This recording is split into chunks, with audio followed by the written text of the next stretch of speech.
70. Poderes ocultos. Y donde quiera que él entraba, fuese en las ciudades, en las aldeas o en los campos, ponían a los enfermos en las plazas y les rogaban que les dejasen tocar al menos en la orla de su vestido, y todos los que le tocaban sanaban. Marcos capítulo 6, versículo 56. Algunas veces surgen en las filas espiritualistas estudiosos osados procurando, de cualquier modo, la adquisición de poderes ocultos que les confiera posición de distinción. Comúnmente, en tales circunstancias, se llenan de las afirmaciones de gran alcance, el ansia de mejorarse y el deseo de equilibrio, la intención de mantener la paz, constituyen bellos propósitos. No obstante, es recomendable que el aprendiz no se entregue a preocupaciones de notoriedad, debiendo caminar en el terreno de esas reflexiones con la cautela posible. Aún aquí, el Maestro Divino ofrece la mejor ejemplificación. Nadie reunió sobre la tierra tan elevadas expresiones de recursos desconocidos como Jesús. A los enfermos les bastaba tocarle las vestiduras para que se curasen de enfermedades dolorosas. Sus manos devolvían el movimiento a los paralíticos, la visión a los ciegos. Entretanto, en el día del Calvario, vemos al Maestro herido y ultrajado, sin recurrir a los poderes que constituían su atributo divino, en beneficio de su propia situación. Habiendo cumplido la ley sublime del amor en el servicio del Padre, se entregó a su voluntad, tratándose de los intereses de sí mismo. La lección del Señor es bastante significativa. Es comprensible que el discípulo estudie y se enriquezca de energías espirituales, recordándose, sin embargo, que antes del nuestro permanece el bien de los demás y que ese bien, distribuido en el camino de la vida, es la voz que habla por nosotros a Dios y a los hombres hoy y mañana. 71. Para dar testimonio. Y os acontecerá esto para que deis testimonio. Jesús, Lucas, capítulo 21, versículo 13. Naturalmente que el Maestro no se alegrará de ver sus discípulos sumergidos en el sufrimiento, pero, considerando las necesidades extensas de los hombres de la tierra, comprende el carácter indispensable de las pruebas y de los obstáculos. La pedagogía moderna está repleta de esfuerzos selectivos, de concursos de capacidad y de test de inteligencia. El Evangelio ofrece situaciones semejantes. El amigo de Cristo no debe ser una criatura sombría, a la espera de padecimientos. Entretanto, conociendo su posición de trabajo en un plano como la tierra, debe contar con dificultades de todas clases. Por los gozos falsificados del mundo, el planeta está lleno de conductores engañosos. ¿Cómo invocar al Salvador para la continuidad de fantasías? Cuando somos llamados para Cristo, es para que aprendamos a ejecutar el trabajo en favor de la esfera mayor, sin olvidarnos que el servicio comienza en nosotros mismos. Existen muchos hombres de valor cultural que se constituyeron en mentores de los que desean mentirosos regalos en el plano físico. En el Evangelio, no obstante, no acontece así. Cuando el Maestro invita a alguien a su trabajo, no es para que llore de desaliento o repose en satisfacciones ociosas. Si el Señor te llamó, no te olvides que ya te considera digno de testimoniar. 72. transitoriedad. Ellos perecerán, mas tú permanecerás, y todos ellos envejecerán como ropa. Pablo, Hebreos, capítulo 1, versículo 11. Nos habla el Eclesiastés de las vanidades y la aflicción de los hombres, en el torbellino de las ambiciones desvariadas de la tierra. Desde los primeros tiempos de la familia humana, existen criaturas confundidas en los falsos valores del mundo.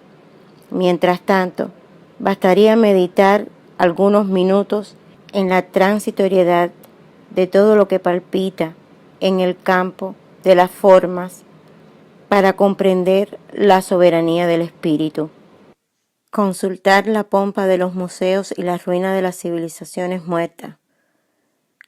¿Con qué fin se levantaron tantos monumentos y arcos de triunfo? ¿No funcionó como ropaje del pensamiento? Todo funcionó como ropaje del pensamiento. La idea evolucionó, enriqueciéndose el espíritu, pero las antiguas construcciones materiales permanecen en el pasado. Las manos callosas en la edificación de las columnas brillantes aprendieron con el trabajo los luminosos secretos de la vida. Entretanto, cuántas amarguras experimentaron los locos que disputaron hasta la muerte para poseerlas. Baleos de todas las ocasiones de servicio como sagradas oportunidades en la marcha divina hacia Dios. Valiosa es la escasez porque trae disciplina. Preciosa es la abundancia porque multiplica las formas del bien. Una y otra, con todo, perecerán algún día. En la esfera carnal, la gloria y la miseria constituyen molduras de presentación temporal. Ambas pasan. Solamente Jesús y la ley divina preservarán para nosotros como puertas de vida y redención. 73. Oportunidad. Díjoles pues Jesús: aún no ha llegado mi tiempo, mas vuestro tiempo siempre está preparado. Juan capítulo 7, versículo 6. El mal trabajador está siempre quejoso. Cuando no atribuye su falta a los instrumentos en mano, lamenta la lluvia, no tolerar el calor, maldice la helada y el viento. Este es un ciego de aprovechamiento difícil, porque solamente divisa el lado negativo de las situaciones. El buen trabajador, no obstante, comprende, antes de todo, el sentido profundo de la oportunidad que recibió. Valoriza todos los elementos colocados en sus caminos, como respeta las posibilidades ajenas. No depende de las estaciones. Planta con el mismo entusiasmo las frutas del frío y del calor. Es amigo de la naturaleza. Le aprovecha las lecciones. Tiene buen ánimo y encuentra igual satisfacción en la aspereza de la siembra como en el júbilo de la cosecha. En ese sentido, la lección del Maestro se reviste de maravillosa significación.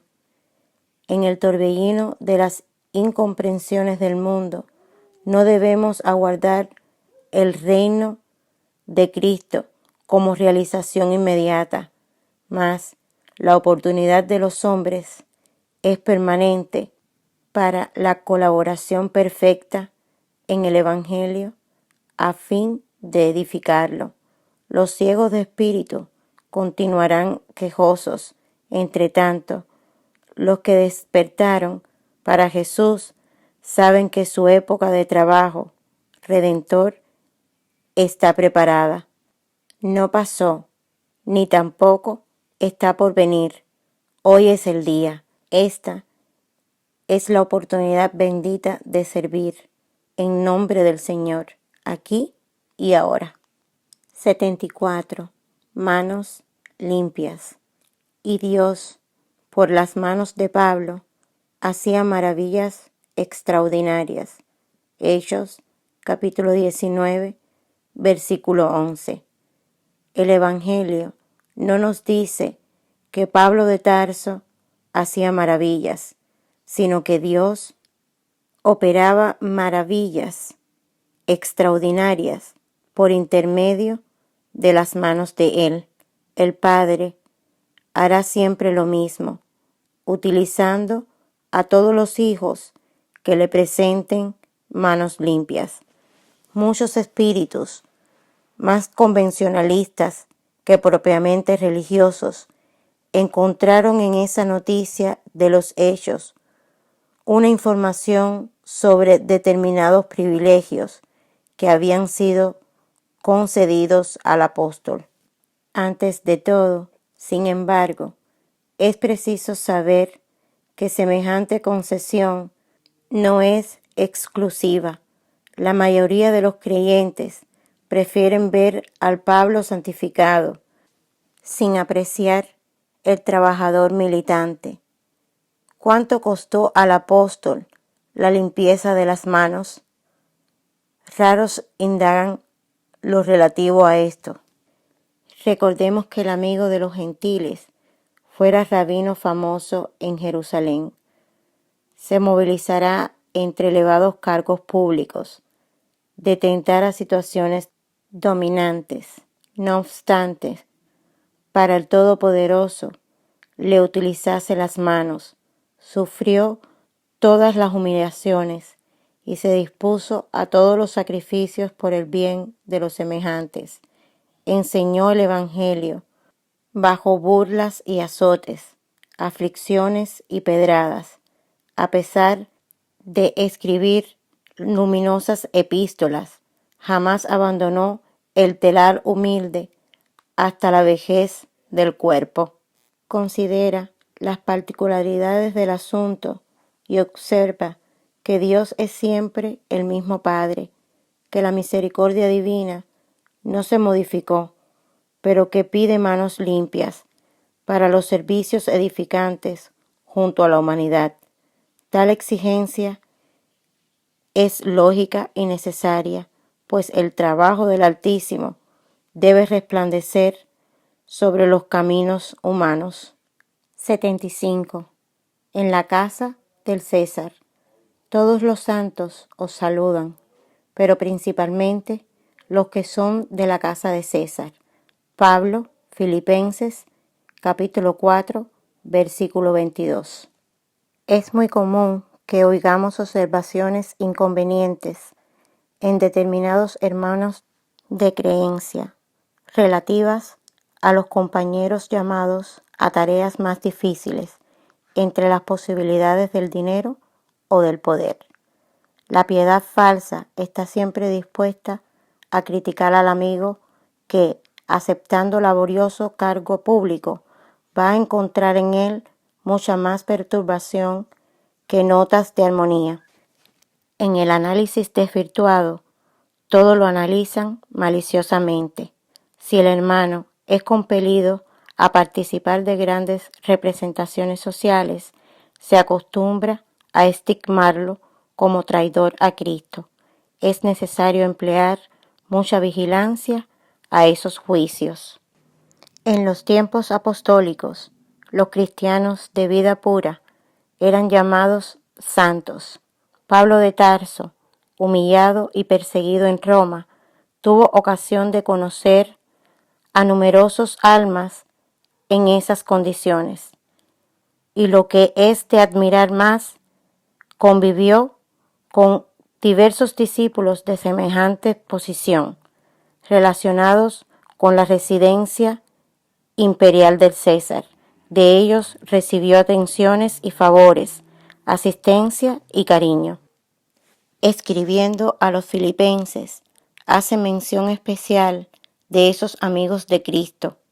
No juzgues, pues, a tu hermano por su fortuna aparente o por sus privilegios políticos. Antes de todo, acuérdate que había santos en la casa de Nerón, y nunca olvides tan grandiosa lección. 76. Edificaciones. Vosotros sois la luz del mundo. No se puede esconder una ciudad edificada sobre un monte. Jesús, Mateo, capítulo 5, versículo 14. El Evangelio está repleto de amorosas invitaciones para que los hombres se edifiquen en el ejemplo del Señor. No siempre los seguidores de Cristo comprenden ese gran imperativo de la iluminación propia en favor de la armonía en la obra a realizar. Abrumador porcentaje de aprendices, antes de todo, permanece atento a la edificación de los otros, menospreciando la ocasión de alcanzar los bienes supremos para sí mismo. Naturalmente, es muy difícil encontrar la oportunidad entre gratificaciones de la existencia humana, por cuanto el recurso bendito de la iluminación se esconde muchas veces en los obstáculos, perplejidades y sombras del camino. El maestro fue muy claro en su exposición. Para que los discípulos sean la luz del mundo, deberán simbolizar ciudades edificadas sobre la montaña, donde nunca se escondan, a fin de que el operario de Jesús funcione como expresión de la claridad en la vida. Es indispensable que se eleve al monte de la ejemplificación, a pesar de las dificultades de la subida angustiosa, presentándose a todos en la categoría de construcción cristiana. Tal cometido es imperecedero. El vaivén de las pasiones no derrumba la edificación de esa naturaleza.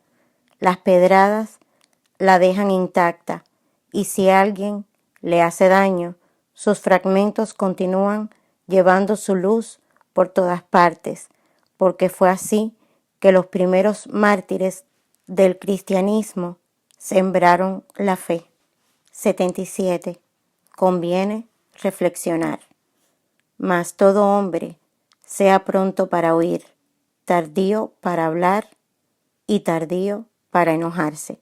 Santiago, capítulo 1, versículo 19. Analizar, reflexionar y ponderar son modalidades del acto de oír. Es indispensable que la criatura esté siempre dispuesta a identificar el sentido de las voces, sugestiones y situaciones que le rodean. Sin observación es imposible ejecutar la más simple tarea en el ministerio del bien. Solamente después de oír con atención puede el hombre hablar de modo edificante en la senda evolutiva. Quien oye, aprende. Quien habla, adoctrina.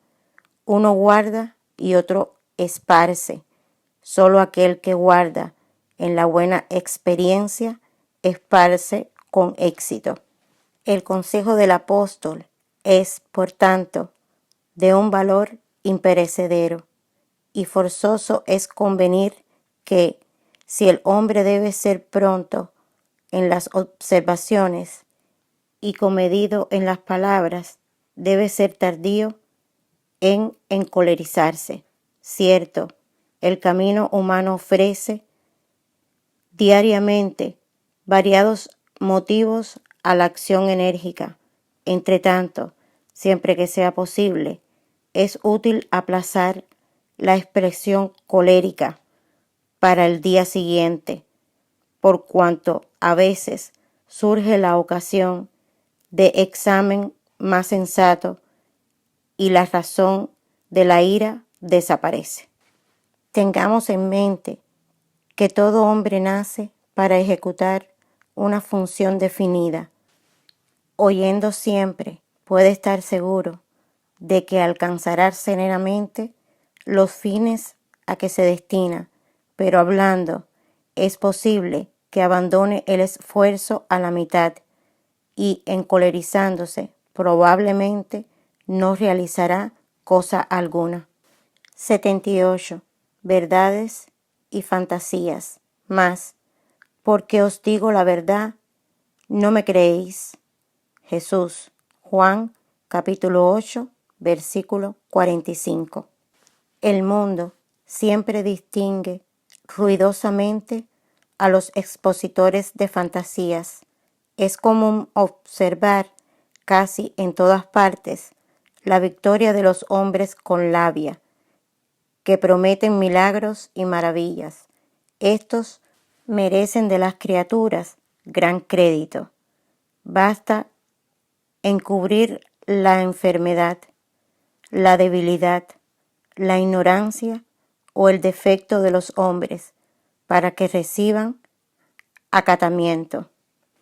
No acontece lo mismo a los cultivadores de la verdad, por más simple que ésta sea, a través de todos los tiempos. Para esos últimos, la sociedad reservó la hoguera, el veneno, la cruz, la punición implacable.